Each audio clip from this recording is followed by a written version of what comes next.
Did you know that you could build an entire home out of garbage for practically no money at all? Hi there, welcome to my channel where I take you on tours of unique homes and showcase stories of people building or living in alternative ways.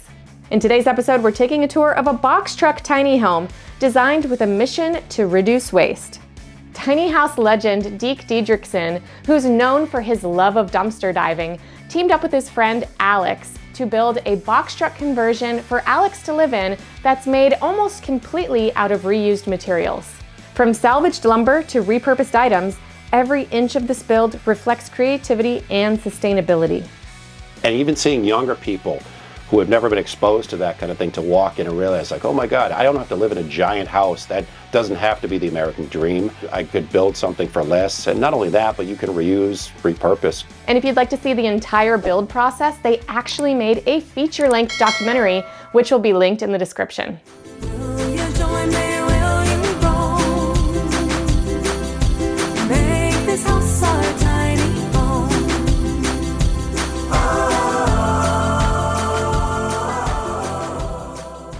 Hey, I'm DEEK. And I'm Alex, and this is the reused box truck. The reason we chose a box truck is because we wanted the get in and go model. The goal of this project, it wasn't just to build, a tiny house for myself. It was to build a reuse education center. I wanted people to come into the truck and see how I live, how I work, how I sleep, how I create, all with reuse and minimizing waste in mind. I have been building, cobbling, salvaging, messing with tree houses, tiny houses, forts, shelters for longer than I care to admit. I'm a builder, designer, author, former HGTV host and designer. A lot of stuff all interlinked in the world of tininess. As a kid, I didn't have a ton of money. Growing up in a town that was surrounded kind of by money, but I would just salvage and go to construction sites and dumpster dive for materials and illegally build forts in the woods. And I still do that to this day. I just always felt like if this stuff's being thrown out, it's perfectly good. Why waste it? Why not put it to use? Infusing character, individuality, and saving money. I've been reusing ever since I can remember. Being a little kid with my dad, and I built my first skateboard ramp out of an old door and a railroad tie in my basement so I could skateboard in the winter in New England. In 2015, I ended up releasing my first documentary called Reuse Because You Can't Recycle the Planet. And it was through filming that and making that movie that I met this guy here. And when I was done with the first screening tour of the film, I came back and I had been driving around the country in a car, and I'm just like, I need a bigger and better way to share the reuse lifestyle and to show people how I reuse every single day. We met over coffee, talked about a tiny house idea, and the box truck idea was born.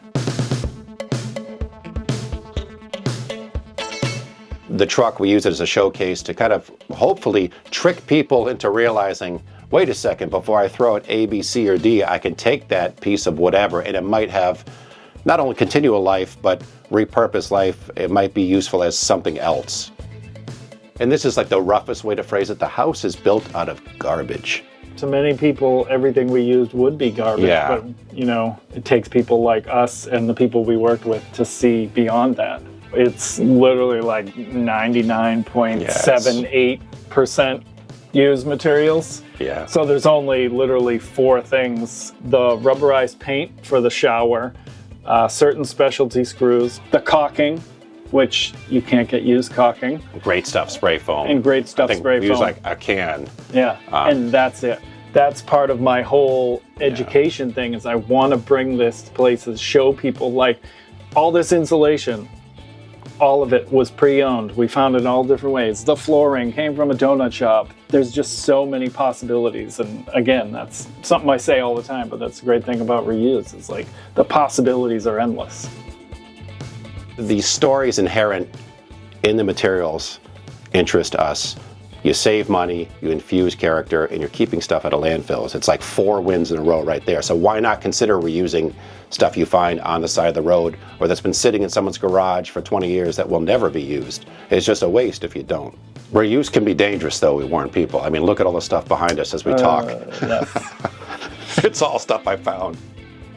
Building was fairly quick, so off and on 9 months, which was pretty good. Yeah, and we started in the winter, which was unfortunate because we were, running a heater and in the snow and trying to keep materials dry. It was not the opportune time. Embed me jumping off the truck into the snow pile here.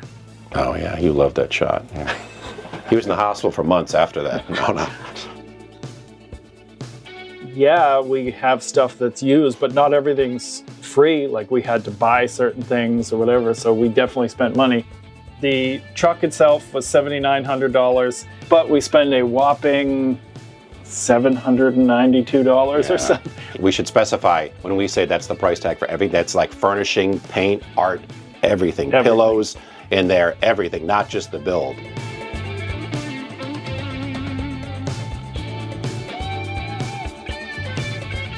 A lot of people get like, no way. But when you start telling the tale of like where X, Y, and Z came from, they start seeing the grand picture like, oh, okay. I moved in on my birthday. It was the way to celebrate my birthday. I moved into my first house that I owned, June of 20. It was a long time ago. You didn't have gray hair then. June of 2017. Yeah, June will be 8 years since I first moved in. Crazy, yeah. Yeah.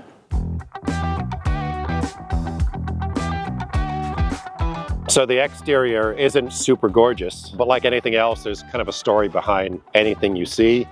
This was a half of a sliding door ensemble that someone was getting rid of. Not normally something I'd use for an exterior window in this application. We kind of came up with this cushioned, great stuff foam system where this window is actually floating a little bit, so that anytime you hit a pothole, the foam, in essence, in theory, cushions the blow, and the oversized trim and some caulking is holding that window in place. We've been to 25 states, on the road a ton, and it's still intact. The door is a simple, old-school wooden exterior door, and it's maybe the thing we've had to touch up the most because as we have people tour this, that door is opening and closing 1,000 times a day, but it's just something we found on the side of the road. Someone was upgrading their door, throwing this out, it was garbage. And instead of buying a door for, $100, $200 at Home Depot, Lowe's, wherever, we made use of that. We weren't going to side with anything like this, the beveled siding. Someone was building a tiny house and throwing the scraps away, and they were the perfect size for this application here, and kind of gave it a, I don't want to say fancier look than just plywood painted, anything like that. We cut a few things out of here, like the garage door that came down. I wouldn't have been able to stand in there if we kept it because the track, the way it kind of dropped when it was retracted, wouldn't give you enough headroom. We cut that out to save some weight, but this we kept because it serves as a work table. We do events. Sometimes we'll display literature and art, things like that on the ramp. Alex will skate on it once in a while, rail style. So this has been pretty handy as an outdoor workstation. You can put chairs next to it, use it as a picnic table. One thing people seem to love, especially kids, is over here, we intentionally kept this blank. There's no windows on this side. This for two reasons. You start popping in a ton of windows into your small space, you have less wall space to put things again. This is where we project movies, so you can watch the box truck film about the box truck on the box truck. You can hook up, projector and play video games on the side here too, and it's like, I think it's like 13 feet long. So it's a pretty sizable screen here. So that's kind of fun in the summer, not in the winter like right now.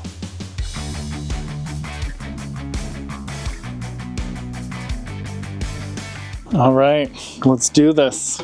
All 98 square feet.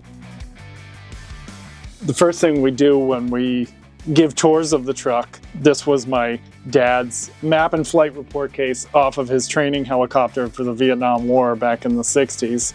So now it holds the maps of the truck. This is the entire layout of the truck, what everything was and what it became. This being a reuse education center, we want people to learn a few different things.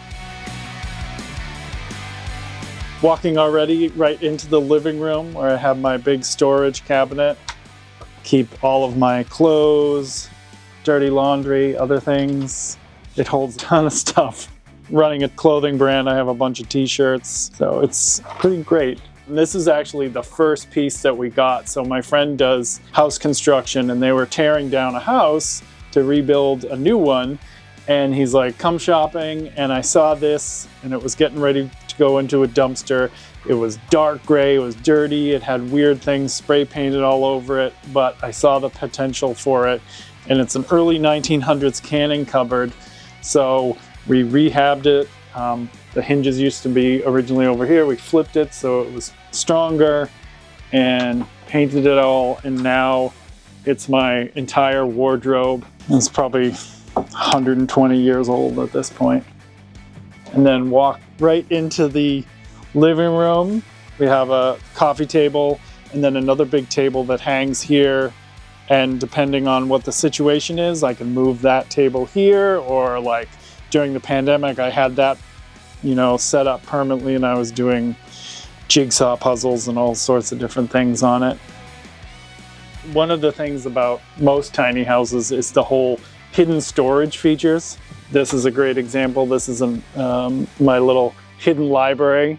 So on the outside, it's where I have different reuse artists. So these are some reuse art that I feature. But then you take the little puppet down and then you have your books. But what's cool is people look at it and just think it's like, oh, that's a cool little art box. And then you can, you know, tuck away all your stuff. And then this is another storage piece in here. Looking at this, it looks like just one of DEEK's many weird art pieces. This one's called Even Robots Love Cookies. But you've got this little latch here, and then we have our trusty Allen wrench, which is the main lock. And then you open it up. And then this is where we keep all things related to our events. So these are some different flyers from events that we've done. These are newspapers and magazines that have featured the truck. A small collection of different art pieces and cards that people have made for us or, you know, themed on the truck. So it's just a minimal memento collection, if you will. This is the living room couch, if you will. It also acts as a second bed. But the really cool feature about this too is this opens up like a coffin, and it holds hundreds of my t-shirts for my clothing brand, Stay Vocal. And I can keep all the accessories, clothing racks, different things in there too. This is the bedroom up here. That's typically where I sleep. And it's nice. It's got its own little window here so I can look out. And then the shelf we built with the white background that acts as like a cool depth perception. I think it makes people think it's a lot longer in here than it actually is. And then over here, we're in the kitchen. Pretty tight kitchen, but it gets the job done, you know. I've got my 2-burner hot plate. I've got my sink. I've got my hot water boiler. So I'm certainly able to do breakfast and lunch easier. And one thing, you know, people ask me is like, how do you spend 24 hours a day in there? It's so tight. And the thing about tiny house living and traveling, doing these events is like, I didn't do this so I could spend 24 hours a day in 98 square feet. I did it so it could free up the time, free up resources, free up money, so I could go enjoy different communities. Like, one thing I always say is life is outside, and I didn't build this as a house to stay inside it 24 hours a day. The big conversation piece is the sink. This was my grandmother's lobster pot. Being vegan, this was a nice repurpose of it, you know, give it a second life as a sink. We just drilled a hole. And what's really nice is that it's got the lid still, so when I have a bunch of dirty dishes, I can just hide it. And then this piece of furniture that we built off of was her sister. So this was my great aunt Dee Dee's. So it's kind of like their stories are living together. And I always remember as a kid, because she lived with us growing up, you know, I would go in and see what kind of cereal or whatever she would have in there. And now I keep my cereal and all my different canned goods and foods in here. So Dee Dee, your little hutch here is continuing on. So the cool thing is when you have drawers, you can do whatever you want for pulls, you know. So for the bathroom, I had my skateboard truck. And then for this, because we wanted it to give a little bit of our personality, and DEEK is the drummer, so this was one of his used drumsticks. And then, you know, this is part of the, I think they're called lug nuts or something that goes on the drums themselves. So just gave it a little more of a personal touch. And now that drumstick pulls out all my dishes and silverware and everything. Right here in Stoughton, Mass, there's a movie theater that's not running. It's been out of business for like 10 years and they've been trying to figure out something to do with it. But we know the guy that manages the property. He invited us in and we were looking around and I saw this ladder leaning against the wall. So this was the ladder out of the local movie theater here. And then these are some fence posts from DEEK's yard when he rehabbed his fence. So, and then this is where I keep all my bulk foods, which is great. This is a funny thing. When we give tours to people, the amount of people who have not seen that this is a closet is pretty amazing. And we purposely did it because we like hidden storage, but we purposely painted it the same color as the wall, so people just see like, oh, the walls are all that blue color, so that must just be a wall. But wait, why is there this latch on?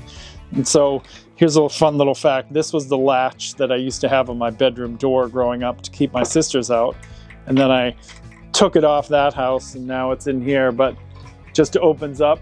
And this is where I keep my fancier clothes and some luggage when I'm traveling. This is a really fun feature. So I'm a skateboarder. I love Chuck Taylors. I like to have, you know, a bunch of different colors. So I just pull out my old used skateboard and I have all my Chucks there. So it's a way to have a really deep closet. It's funny, people like will look around and they don't think there's a bathroom in here. And so that's what this is. This is the bathroom. The bathroom is entirely waterproof. So if you want to take a shower, you just take out, this is a movable compostable toilet. You just bring it out here into the hallway and then you have the whole room to shower in. And I have a shower curtain that I lay out, you know, just to protect the walls. But yeah, it's definitely enough space for everything in there. My shower is it's like a solar bag shower. So you can either put a bunch of water in, heat it up by the sun, or you can just do what I do and I just boil water and I put a gallon of room temperature water and a gallon of boiling water in there, and it's a great temperature. And then after the bathroom here, we have the office, which is where I do a lot of my work, a lot of my thinking, reflecting, looking out at life. This is actually one of the cool features of the truck too, is, you know, one of the very common reuses is using old pallets. And this was a pretty cool pallet that we found that had some blue in it. So that's what that is. One question I get asked a lot is like, what's your favorite part of the truck? And I would say it's the office here, because when I'm sitting down working, and especially if there's someone else in here, you know, if DEEK and I are at an event or I have a friend staying over, it feels like a separate room, you know, like, and I have this giant window here. This was a storm door that my cousin was getting rid of from a house rehab. It just feels like its own little room, and everywhere I park, I get to look out at different things. So I've had this parked at the beach. I've had it parked at my friend's animal sanctuary in New York, and I've looked at yaks and pigs and horses. I actually have a list of all the different animals that I've seen under there through the window, and it's just a really nice, cozy place to drink coffee and crank out some work.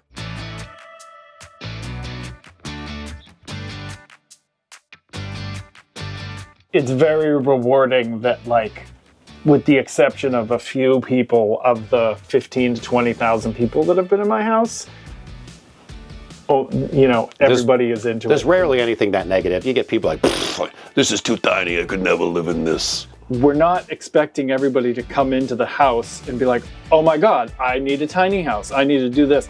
It's to show people how they can incorporate reuse into their own lives to make a more personal choice for them. I think it's the reactions from people that are my favorite. And even seeing younger people who have never been exposed to that kind of thing to walk in and realize like, oh my God, I don't have to live in a giant house. That doesn't have to be the American dream. I could build something for less. And not only that, but you can reuse, repurpose stuff. If and when you need to buy anything, consider a used option, because almost anything, as we have proven with the truck, is available used in some fashion. Take 1 or 2 ideas from that and incorporate those into your own home. That's all we hope people leave with, you know, something on that level. Hope you guys enjoyed this week's episode. Not only does Alex live in this box truck, but he also travels around and gives talks about the importance of reuse. And you can actually book this box truck and Alex and DEEK to speak at your next event. So check out their socials, which we have linked in the description.